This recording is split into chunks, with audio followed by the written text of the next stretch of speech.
Bem, a palavra comunicação denota um processo de construção de sentido juntos. Quando eu comunico, eu estou fazendo alguma coisa com o outro. Está implícito uma conexão, uma mutualidade. Não posso me comunicar sozinho. E no sentido que a gente está usando o termo no trabalho de comunicação não violenta, inclui ação, não é só fala, não é só nem emitir a mensagem separado de ação, é entendendo que quando eu ajo, eu também estou construindo sentido junto com você. E a palavra não violência sugere uma certa relacionamento com o inomeável, com o todo, em que eu estou ligado ao presente, estou ligado ao crescendo, estou ligado à natureza. Não é como às vezes as pessoas pensam, uma maneira de ser simpática, nem uma ausência do uso de força ou da tomada de decisão. Mas é uma maneira de me alinhar, me sintonizar com o todo, que inclui você e que também me inclui. Então, comunicação não violenta junto é essa co-construção de sentido na minha maneira de conviver com você, que procura um alinhamento entre todos nós, para que no final das contas o que a gente faz serve à vida. Se a gente está criando filhos de uma forma não violenta, a gente está interessado num processo de mutação mútua, em que aprender, crescer, mudar, se adaptar, interagir, cooperar, estabelecer parceria, é algo que simultaneamente está mudando os dois. E a sintonia vem não de um lugar fixo, né, mas de um processo de crescimento. E isso é radicalmente diferente no sentido original da palavra, do raiz, totalmente diferente da maneira que a gente normalmente pensa na criação de filhos, que tem uma lógica que precisa ser imposta em cima de um ser bruto, um ser não formado que precisa ser formado. E se a gente encara de uma maneira não violenta, não estamos pensando mais em produtos, conhecimentos, comportamentos fixos, aceitáveis, que precisam ser adotados por um outro ser antes de conhecer esse ser. Antes desse ser estar interagindo com o mundo de uma forma que faz seu próprio jeito de existir transparente para nós. Então, em vez de educar, no sentido de mandar obedecer, a gente está interessado em cultivar um relacionamento e um ambiente dentro do qual um ser único pode crescer e descobrir o mundo e ser descoberto pelo mundo. Então, educar não violentamente, ser orientado por esses princípios de não violência, é uma mudança muito radical e muito libertador, profundamente respeitoso. E ele acaba influenciando muito nosso interior, nossos relacionamentos e também nossa participação em sistemas sociais. Difícil encarar escola da mesma forma depois de fazer uma mudança como essa.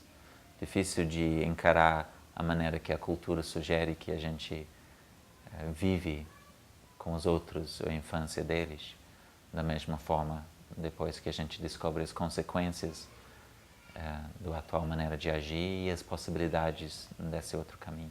Então, uma das consequências de uma mudança como essa é a maneira que a gente encara conflito.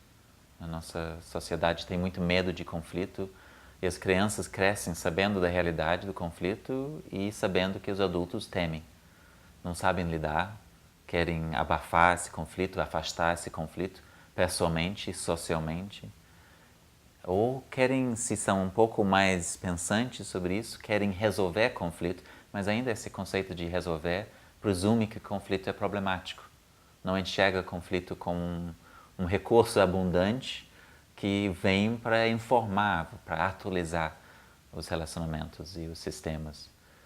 Então, uma maneira que a não violência pode nos ajudar a encarar essa situação diferente é desenvolver espaços próprios para o conflito. Que nem em casa a gente tem uma cozinha, a gente não tem fome o tempo inteiro, Mas quando você tem fome, a cozinha está lá para te ajudar a preparar essa comida. E você tem um quarto, você não vai ter sono o tempo todo, mas quando você tem, para atender essa necessidade de descanso, o quarto está lá. Então a gente pode aprender a ter espaços próprios para cuidar da necessidade de justiça que surge organicamente cada vez que conflito se torna doloroso e as pessoas não se entendem. Então, ciclos restaurativos, que é uma metodologia de criar um espaço para o conflito fluir e nos atualizar, que nasceu no Rio nos anos 90 e aplica os princípios de não violência para trazer todos os envolvidos para um conflito juntos e faz parte de um movimento maior internacional chamado Justiça Restaurativa. Essa proposta pode ser um aliado num processo de criar um ambiente dentro de uma escola ou dentro de uma família, dentro de um bairro, em que é seguro discordar, é seguro não se entender, é seguro colocar uma opinião, talvez uma verdade, difícil de ser ouvida, não bem-vindo, mas potencialmente muito transformador, muito benéfico para todos. Então, tem 3 diferentes áreas em que isso nos afeta simultaneamente. E os 3 têm muito a ver com o processo de apoiar o crescimento dos outros. O primeiro, e o mais fácil de entender, é o interpessoal. Quando me comunica não violentamente com você, tanto você como eu, imediatamente a gente sabe a diferença, sabe? A gente saboreia uma diferente maneira de apreciar, de celebrar a vida e de responder às dificuldades que às vezes surgem. O mais difícil de enxergar talvez seria o sistêmico, que é quando a gente organiza espaços como ciclos restaurativos, por exemplo, para atender necessidades que tanto você e eu tenho. E talvez o mais desafiante de tudo é o intrapessoal, a maneira que eu comunico comigo mesmo. Particularmente nos momentos em que minha filha faz alguma coisa que é mais difícil para eu enxergar como expressão da vida dela, do crescimento dela. Eu começo a pensar, puxa, como é que ela podia ter feito uma coisa dessa? A maneira que eu falo comigo mesmo influencia profundamente a maneira depois que eu vou falar com ela. Então, ter essa possibilidade de acessar minha humanidade, minha paz internamente, transforma totalmente meus relacionamentos com os outros. E ela aprende disso, ela me observa fazendo isso, de alguma forma ela absorve esse mesmo cuidado empático que ela tem com ela mesma e que ela vê eu e a mãe dela tendo.